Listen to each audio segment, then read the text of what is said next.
갈릴리의 가버나움 동네에 내려오사 안식일에 가르치심에 그들이 그 가르치심에 놀라니 이는 그 말씀이 권위가 있음이로라.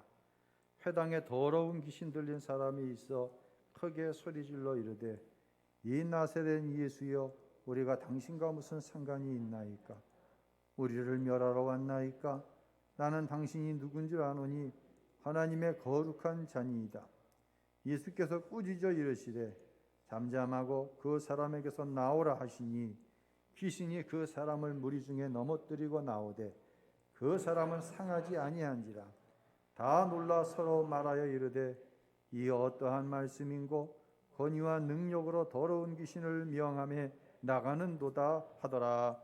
아멘. 할렐루야. 우리 예수님의 크신 은혜와 평강이 위기 속에서도 하나님의 은혜를 간구하는 사랑하는 모든 성도 여러분이와 함께 하시기를 예수님의 이름으로 간절히 축원합니다. 위기라고 하는 단어가 있습니다. 무슨 의미냐면 어떤 일이 그 진행 과정에서 급작스럽게 악화된 상황 또는 파국을 맞을 만큼 위험한 고비를 가리켜 위기라고 합니다. 몇 개월 전만 해도 대한민국이 전 세계에서 방역 모범국이다. 나 스스로가 대한민국 국민이라고 하는 것에 대해서 자부심을 가졌습니다. 하지만 세상이 그런 것 같아요. 앞서거니 뒤서거니 말이에요. 전 세계에서 가장 확진자가 많이 나오는 나라가 대한민국이 되어버리고 말았어요. 전 세계 확진자의 3분의 1이 지금 대한민국에서 나오고 있다고 합니다. 참 열심히 했는데 말이에요. 요즘에는 의료진들이나 이 방역을 위해서 수고하시는 분들을 보면 저절로 고개가 숙여져요. 저렇게 열심히 하는데 결과가 이렇게 나오니까 말이에요. 더구나 위중증 환자가 너무 많이 나와가지고 병원마다 중환자실과 또는 의료진 역시 확진되어지잖아요. 의료 공백으로 인해서 정말 힘들어하고 있는 의료진들을 위하여 우리가 기도와 위로를 아끼지 말아야 할 것입니다. 러시아와 우크라이나 전쟁, 정확히 말하면 러시아가 우크라이나를 침략한 것이죠. 우크라이나가 큰 어려움을 당하고 있어요. 군인뿐 아니라 민간인, 어린아이들까지 무차별적인 살생을 러시아가 저지르고 있습니다. 도시 전체가 폐허로 바꿔지고 있고 많은 사람들이 사랑하는 조국을 떠나 다른 나라를 향하고 있어요. 침략 당사자인 러시아는 그럼 어떤가요? 전 세계가 러시아로 하여금 전쟁을 멈추게 하기 위해서 경제 제재를 비롯한 각양의 제재를 강하게 밀어붙이고 있습니다. 그러니 러시아가 지금 디폴트 위기를 맞았어요. 디폴트란 채무자가 공사채나 은행 등의 외채의 원리금 상환 만기일 때 지불 채무를 이행할 수 없는 상태, 한마디로 말하면 국가 부도 상태를 가리켜서 디폴트라고 얘기합니다. 지난 그리스 사태 때 한번 말씀을 드린 적이 있었어요. 러시아는 전 세계에서 10위에 해당되는 경제 대국입니다. 이런 러시아가 이번 전쟁으로 인하여서 경제 규모가 30년 정도 후퇴할 수 있다라고 하는 전망이 나오고 있어요. 이 정신병 수준의 이 블라디미르 푸틴이라고 하는 사람, 꼭 귀신 들린 사람 같아 하는 짓 보면 요즘에요. 이 사람 지금 23년 때 총리 대통령 하면서 러시아를 통치하고 있습니다. 그 통치 기간 가운데 아프가니스탄, 시리아, 발칸 수도 없는 전쟁을 일으키는 거예요. 도대체 그 안에 뭐가 들어가 있을까? 이 정상적이지 못한 판단으로 인해서 핵을 사용할 수 있다고 하는 전망도 나오고 있어요. 전과 다른 방식으로 전에는 총칼, 미사일, 비행기를 통해서 세계대전이 일어났지만 이미 다른 방식으로 인해서 세계 3차 대전이 진행 중이다 라고 말하는 이들도 있습니다. 우리는 지구촌 시대를 살고 있습니다. 저 서방에서 일어나는 일이니까 우리하고는 관계없어? 아니란 얘기죠. 러시아의 우크라이나 침략으로 인해서 경제적인 파고가 우리에게도 지금 직접 직경탄을 날리고 있어요. 제가 지난주에 주유를 하기 위해서 주유소를 들어갔다가 막 당황을 했어요. 경유를 안 파는 주유소도 있네. 왜냐하면 휘발유 값과 경유값이 거의 얼마 차이가 나요? 거의 200원 가까이 차이가 나거든요. 그런데 메뉴에 1900원 후반대 휘발유, 그 다음에 그러면 한 1700원 후반대나 1800원 초반대가 있어야 되는데 1900원 중반대가 있는 거예요. 그래서 저기 경유 안 파나?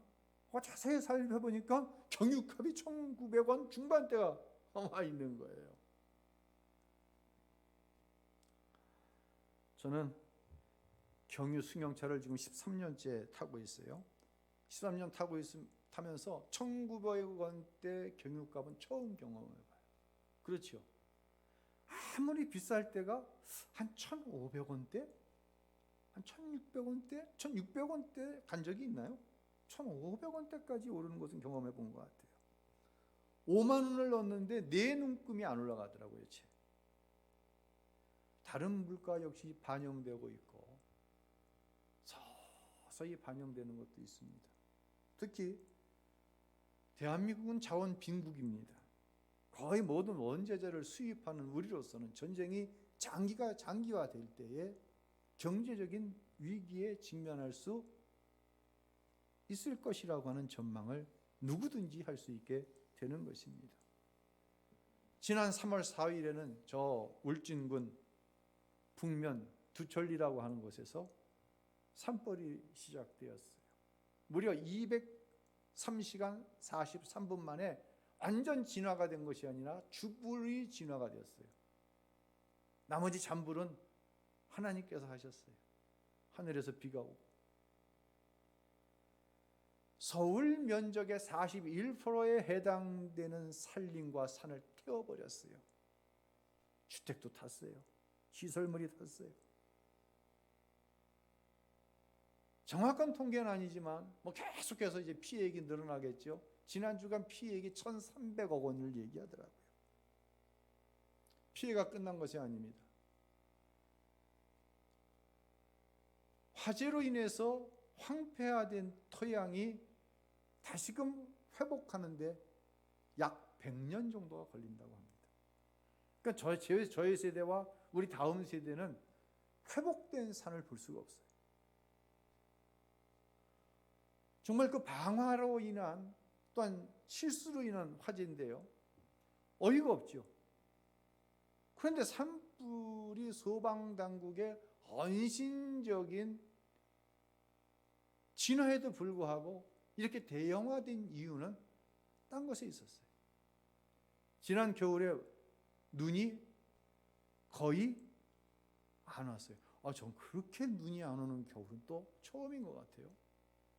눈이 와서 산에 쌓여야 날이 풀리면서 녹은 눈이 시내를 이루고 또 녹은 눈이 나무도 적시고 나무의 뿌리도 적시고 낙엽도 적시고 낙엽 밑에 깔려있는 흙도 적셔서 웬만한 불이 일어나도 대형 산불로 번지질 않는데 눈이 오질 않으니 조그만 불씨에도 산에 있는 나무와 낙엽이 불쏘시개가 되어서 이와 같은 대형 산불이 이루어졌다고 하는 것입니다. 즉 인간의 탐욕으로 인한 기후변화가 이와 같은 대형 산불을 지구촌 곳곳에 일으키고 있다고 하는 것이죠.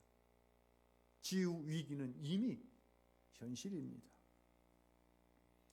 지난 주간 또 어떤 일이 있었습니까? 이웃나라 일본에 7.4 강도의 지진이 일어났어요. 더구나 동일본 대지진의 진앙지인 후쿠시마 원전 때문에 지금도 막 긴장하고 있잖아요. 후쿠시마 원전 가까이서 이와 같은 강진이 일어난 거예요. 우리 머리 위에는 북한을 이고 살고 있습니다. 북한은 평양 흥복항 비행장에서 대륙간 탄도탄 실험을 했어요. 지난주간. 한반도는 항상 위기입니다. 경험해보지 못했던 위기와 이미 진행 중인 위기가 우리 주위에 겹겹이 쌓여 있습니다. 저는 지난주간 새벽 기도 때마다 이런 기도를 하나님 앞에 올려드렸어요. 하나님, 지구촌에 당하고 있는 위기에 한두 가지 우리가 생각하지 못하고 대비하지 못했던 한두 가지의 위기만 얹혀지면 대재앙입니다. 깊이 생각해 보세요. 지금 우리가 다 겪고 있는 이 위기 가운데 전혀 생각지 못해. 대책이 없어 우리에게는. 한두 가지 그러한 사건만 일어난다고 한다면 대재앙이 되고 말 거예요. 우리가 흔히 영화에서나 보던 인류가 엄청난 재앙을 맞이하게 될 것이에요. 사랑하는 성도 여러분, 이 때는 정말 위기의 때입니다. 어떻게 해야 될까요? 어떤 해결의 방안이 있을까요? 참 사람 약하더라고요. 예. 어제 그제 강원도에 폭설이 내려서 어떤 곳은 71cm가 눈이 왔대요. 강원도 높은 산에. 그러니까 다들 뭐라고 그래요? 아유, 한 보름만 일찍 왔으면. 보름만. 그러니까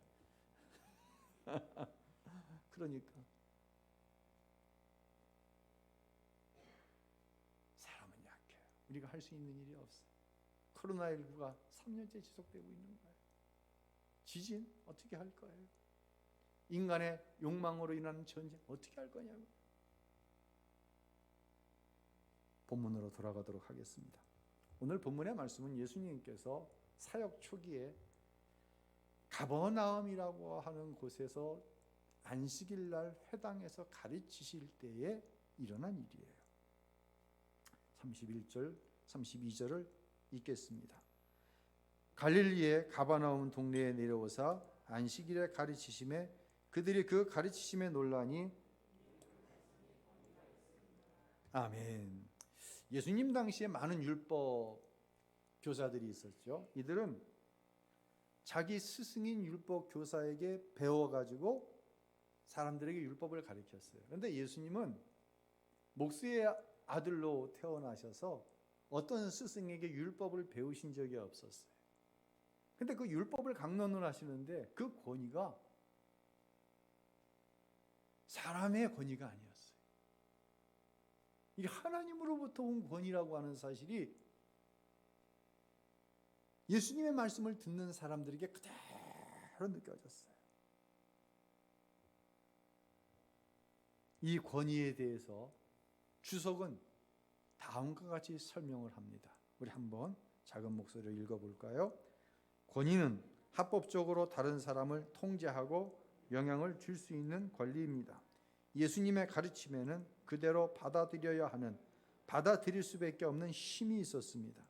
어떤 필터를 가지고 선별적으로 수용할 수 있는 가르침이 아니었습니다. 모든 것을 부수고 우리 마음속에 들어오는 강력이었습니다.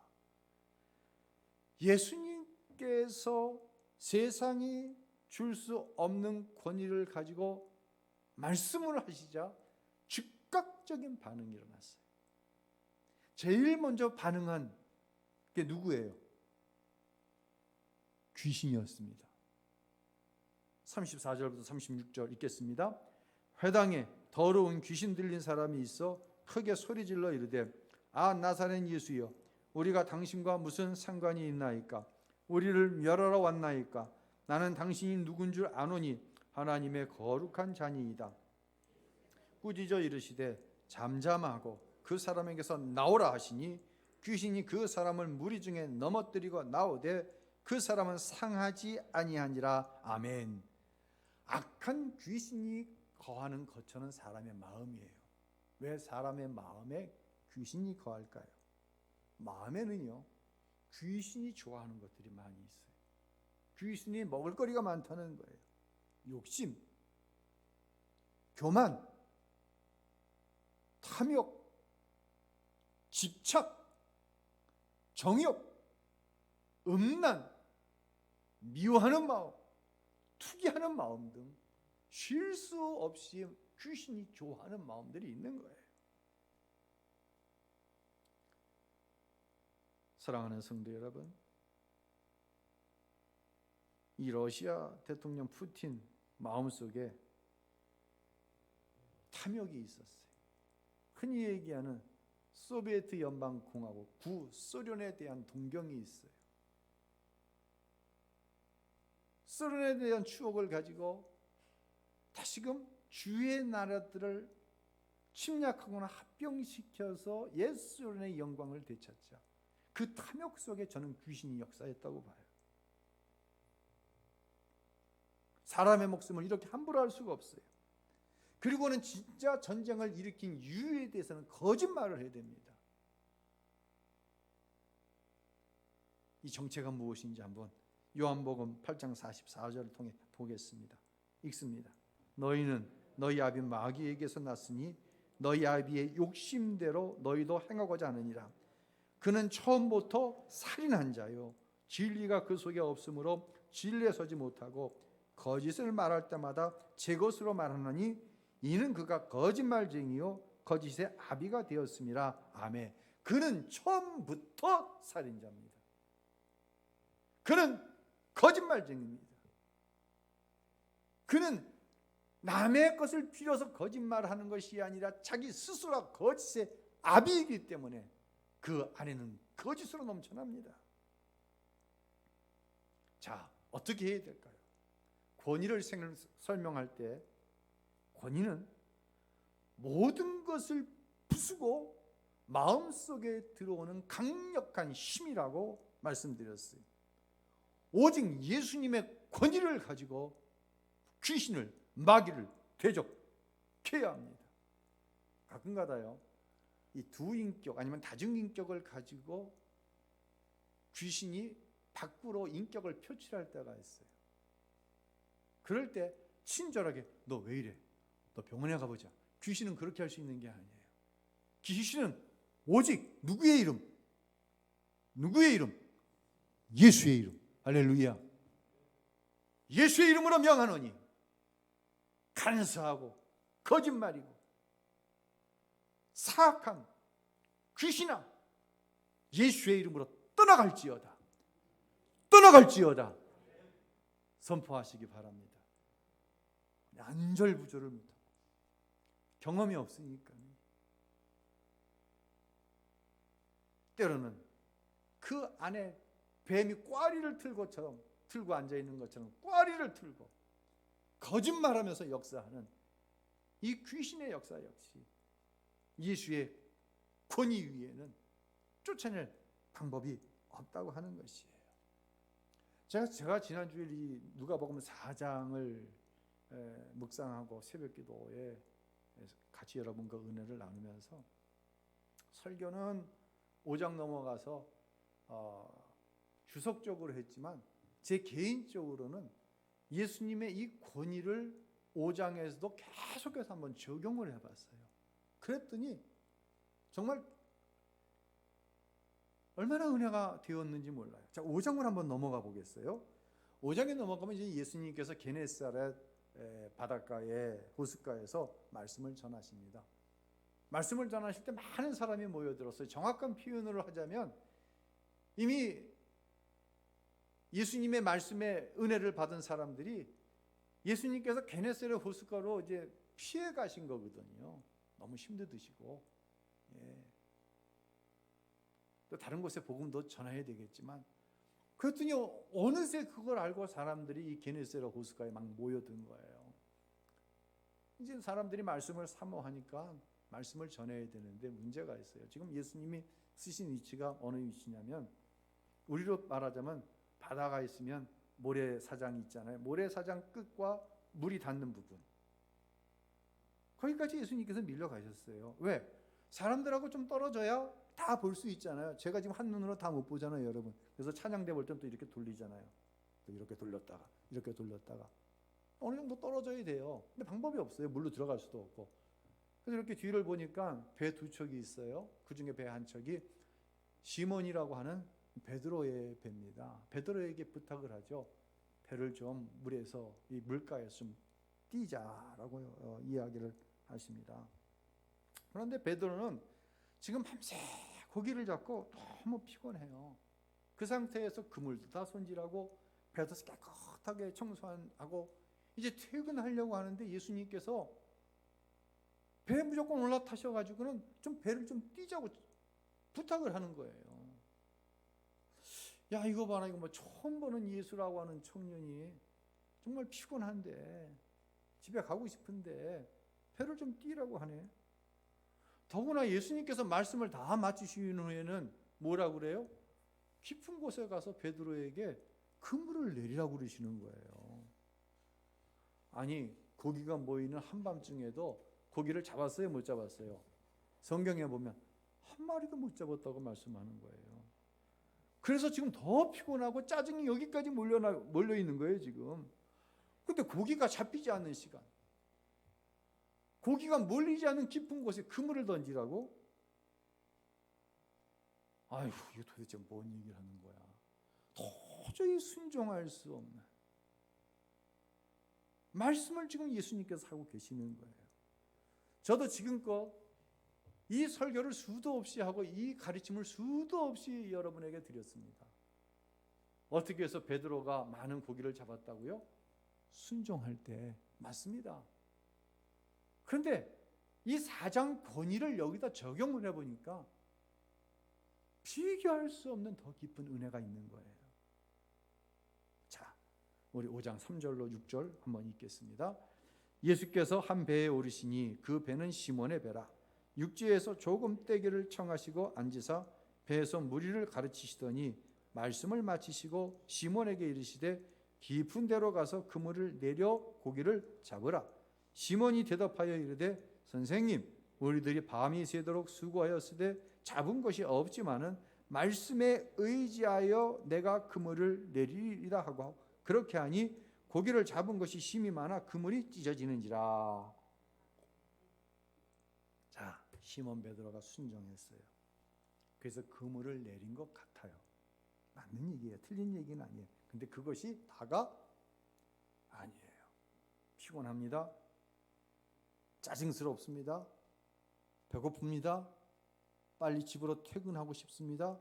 그런데 주님의 말씀이 임했어요. 즉 주님의 말씀에 권위가 임했어요. 그랬더니 아까 주석한 대로 예수님의 말씀에는 받아들일 수밖에 없는 힘이 있는 거예요.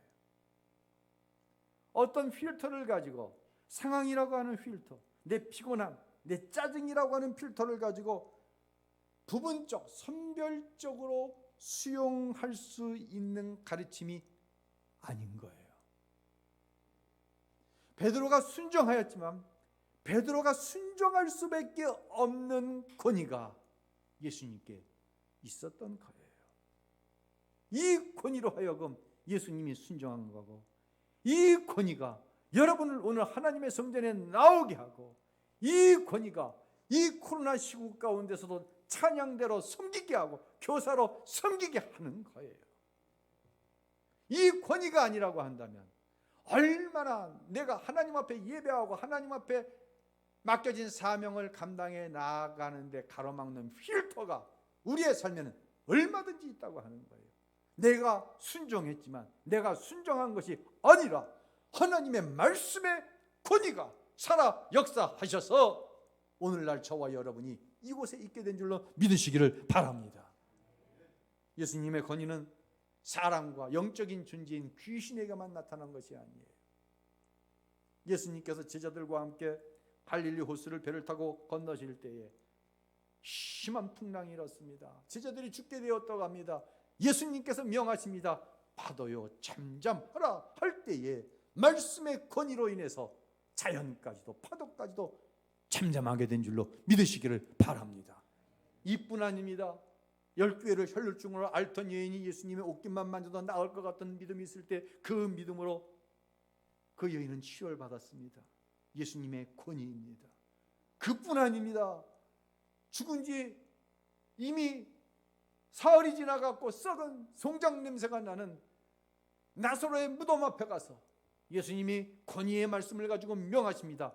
나사로야 나오라 할 때에 죽음의 권세가 나사로를 붙들지 못하고 나사로가 부활의 몸을 가지고 부활하여 나온 줄로 믿으시기를 바랍니다. 이 예수님의 권위의 말씀은 2000여 년이 지난 지금도 저와 여러분에게 임하고 있는 거예요. 예수의 이름으로 명할 때 악한 귀신이 떠나가고, 예수의 이름으로 명할 때 병마의 세력이 떠나가고, 예수의 이름으로 명할 때에 우리의 마음을 사로잡고 있는 모든 악한 것들이 떠나가게 될 줄로 믿으시기를 바랍니다. 할렐루야. 그런데 문제는 무엇입니까? 똑같은 권위의 말씀을 듣고도 서기관과 바리새인들의 마음의 변화가 일어나지 않았습니다. 오히려 예수님을 책잡았습니다. 게네사렛 호숫가에서 예수님의 말씀의 은혜를 받은 모든 사람들이 다 예수를 영접했을까요? 아닙니다. 그들 가운데는 예루살렘에서 예수를 십자가에 못 박으라고 외치던 무리들이 있었을 것입니다. 무엇이 문제입니까? 하나님의 권위의 말씀에 문제가 있습니까? 아닙니다. 절대로 아닙니다. 내가 죽어야 합니다. 내 자아가 죽어야 돼요. 내 생각, 내 논리, 내 경험이 죽어야 됩니다. 무엇 앞에서? 예수님의 권위의 말씀 앞에서 죽어야 합니다. 베드로는 자기의 경험이 죽었어요. 그는 노련한 어부였습니다. 그런데 예수님의 그 권위 앞에서 자기의 그 노련한 경험을 내려놓는 것이, 그때 기적이 나타나는 거예요. 내가 죽어야 합니다. 오직 주님의 권위의 말씀 앞에 무릎을 꿇어야 합니다. 다른 말로 나는 죽고 내 안에 예수님만 살아야 합니다. 그때 귀신이 떠나가고 불가능하다고 생각되던 일들이 이루어집니다. 지구촌에 산적한 위기가 있습니다. 대한민국에 산적한 위기가 있습니다. 내 삶 안에 산적한 위기가 있습니다. 내 안에 예수가 살 때 그 예수님의 권위로 인하여서 이 모든 위기가 떠나가고 우리의 삶이 회복되어질 줄로 믿으시기를 바랍니다. 나를 살리신 십자가,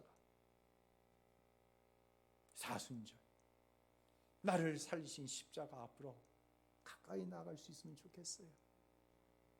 코로나19라고 하는 상황이 있습니다. 이 상황에도 불구하고 주님의 십자가 앞으로 어떻게 하면 한 걸음 더 나아갈 수 있을까? 이것을 고민해 보자고요. 그때 하나님의 권위의 말씀이 여러분의 삶을 회복시키시고 하나님의 약속하신 축복을 친히 이루시는 놀라운 능력의 역사가 나타나게 될 줄로 믿습니다. 그런 은혜의 역사, 나를 살리신 십자가의 은혜의 역사가 여러분 가운데 충만하게 임하게 되시기를 나의 주인이시고 여러분의 주인이신 우리 주님 예수 그리스도의 이름으로 축원합니다. 할렐루야.